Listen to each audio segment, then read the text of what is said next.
दोस्तों नमस्कार, मैं मनोज कुमार शर्मा आजाद हिंद आवाज न्यूज के लिए आपके बीच में। जी हाँ, आपका प्यारा दोस्त, आपका वो आदमी जो आपको पसंद है, आप पसंद है इसीलिए तो आप लोग पसंद करते हैं और आपकी दुआएं हमेशा मेरे साथ लगती रहती हैं। और आपकी दुआओं का असर यह है कि एक बार फिर से आक्रामक अंदाज में अब शब्दों और साहित्यिक शब्दों के साथ तोड़ने लगा हूँ सत्ता की वो ताकत को, जिस सत्ता की ताकत किसी को भी जेल पहुंचाने की ताकत रखती है, बुलडोजर चलाने की ताकत रखती है। ऐसी सत्ता जो लोकतंत्र पर नहीं चल रही बल्कि वैदिक शास्त्रों के ऊपर अपने कानूनों को लोगों के ऊपर थोप रही है। लेकिन इसी बीच एक झटका लगता है मोदी सरकार को, और मोदी सरकार को झटका दे देती है अंतरराष्ट्रीय एक संस्था, जी हां, जिसका नाम है वर्ल्ड हेल्थ ऑर्गेनाइजेशन, विश्व स्वास्थ्य संगठन।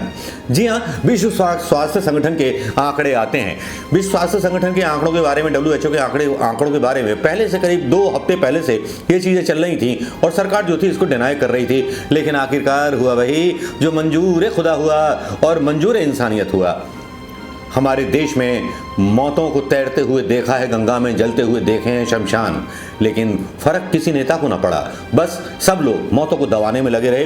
WHO की एक रिपोर्ट आई जिसने सरकार के चेहरे पर एक कालिक पोत ली। सीधे सीधे कहूं, करुणा करुणा तेरे दाग चुनरी पर लगी गए, इनको छुपाऊं कैसे और छुपाएंगे भी कैसे। कोरोना के नए आंकड़े विश्व स्वास्थ्य संगठन ने जारी किए। सरकार के चाकर हों या उनके मालिक, सब बौखलाकर बयानवीर बन गए और विश्व स्वास्थ्य संघ के आंकड़ों को झुठलाने लगे। अकेले भारत में WHO के द्वारा 47 लाख लोगों को असमय काल का ग्रास बनना पड़ा सरकार की नीति के कारण। कुछ ऑक्सीजन की कमी कारण मरे और कुछ ट्रीटमेंट न मिल पाया, इसकी वजह से मर गए। कुछ इसलिए मर गए इसलिए कि बस लोगों ने उन पर प्रयोग किए। उन मौतों को दर्ज नहीं किया गया सरकारी आंकड़ों में। सरकारी आंकड़े केवल 5.5 लाख मौत बताते हैं। 5.5 लाख मौत, और कहां 47 लाख मौतें। 1.5 करोड़ मौतें टोटल हुई हैं। इसके बारे में भी आपने सुन लिया होगा। सनसनीखेज आंकड़े के खुलासे पर भारतीय जनता पार्टी के नेता अपना बुक्का फाड़ के दांत दिखाते हुए विश्व स्वास्थ्य संगठन की रिपोर्ट को झूठ बताने लगे। सरकार की मुनादी तो केवल कागजी थी, 4.5 या 5 लाख तक सीमित हो गई थी। जी हाँ, ये थोड़ा कांग्रेस के लिए राहत भरी खबर है। कांग्रेस को थोड़ा सा राहत भरी खबर इसलिए है कि भाजपा ने ये आरोप कांग्रेस पर नहीं लगाया कि विश्व स्वास्थ्य संगठन कांग्रेस के लिए और लिबरल्डुओं के लिए काम करने वाली संस्था है। राहुल गांधी को PM साहब और गृह मंत्री जी का आभार व्यक्त कर देना चाहिए इस बात के लिए, वरना पता तो है ना आप लोगों को, जर्मन के हिटलर वाले पत्रकार अब भारत में बहुतायत मात्रा में मिलते हैं। उनका उत्पादन करने में भारतीय जनता पार्टी ने एक शानदार नया इतिहास बनाया है। लेकिन ये जो पत्रकार जो बोल देते हैं ना, बार बार बोलते हैं, वो सच साबित करके छोड़ते हैं अपनी बात को। चाहे वो भले ही ये हो कि सूरज जो है पश्चिम से निकलने लगा है या दिशाएं बदल गई हैं। लगा तो ऐसा ही है मोदी सरकार के राज में। ये भी हो सकता है कि जिसके बारे में ये लोग बोल रहे हैं और जो इनको वक्तव्य देना चाहिए था भारतीय जनता पार्टी के लोगों को, ये कह सकते थे कि विश्व स्वास्थ्य संगठन ने अपनी गणना विदेशी गणित से की है और हिंदू राष्ट्र का धर्म निभाने वाली मोदी की सरकार ने वैदिक ढंग से। ये योगी की महान गंगा माई थी जिस पर पत्थर नहीं तैर रहे थे, पर मुर्दों में तैराकी प्रतियोगिता जीतने की होड़ लगी हुई थी। जो शिव का कोप और विभत्स मौतों का तांडव भूले से भी दिमाग से नहीं निकाल पाते और मन से अनायास आवाज निकालती है, गर्व से कहो हम हिंदू हैं। जी हाँ, अनायास ये प्रस्फुटन होता है। इस मंत्र के कह देने मात्र से सब असफलताएं जैसे धूमिल हो जाती हैं, जिस तरह से भ्रष्टाचार करने वाला नेता भारतीय जनता पार्टी के अंदर जाने के बाद मोक्ष को प्राप्त कर लेता है। राहुल गांधी एकमात्र ऐसे नेता रहे जिन्होंने आने वाले घटनाक्रमों के बारे में आगाह किया था, चाहे वो GST हो, चाहे नोटबंदी हो, चाहे लॉकडाउन का निर्णय लिया गया हो सरकार के द्वारा। यही राहुल गांधी वो आदमी थे जिन्होंने कोरोना की आहट को सबसे पहले महसूस किया था और चीन के हालात बताते हुए प्रधानमंत्री मोदी को आगाह किया था। लेकिन प्रधानमंत्री मोदी जी झोला, डंडा और बर्तन बजवाने में लगे हुए थे, क्योंकि PR जो करना था, देश में हंगामा जो करना था, थाली बजवा दी, सब कुछ बजवा दिया। लेकिन 47 लाख मौतें हुई। बड़े बड़े मंत्रों का आविष्कार भी हुआ, जा करोना जा, करोना जा, कबूतर जा के तर्ज पर। लेकिन लोग शायद मजाक उड़ा रहे थे उन मौतों का।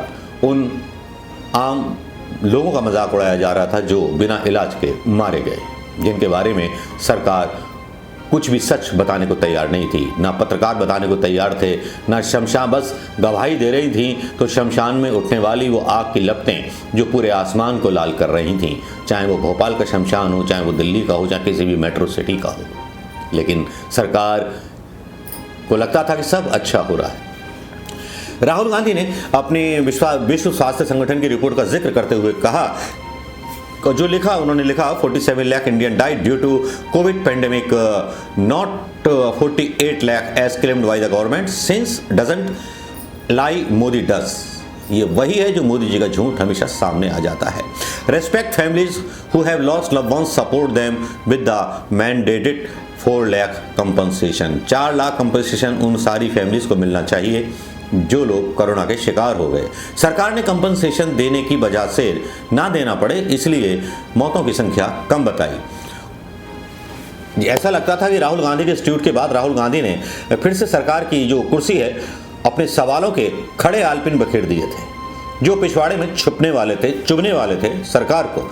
और फिर से हो सकता है कि देश में किसी और मुद्दे पर जीवंत हृदय विदारक चीखों के साथ आपको भारत माता की जय के नारे सुनने को मिले, लेकिन कोरोना के बारे में सबने जैसे मुंह सिल लिए हैं।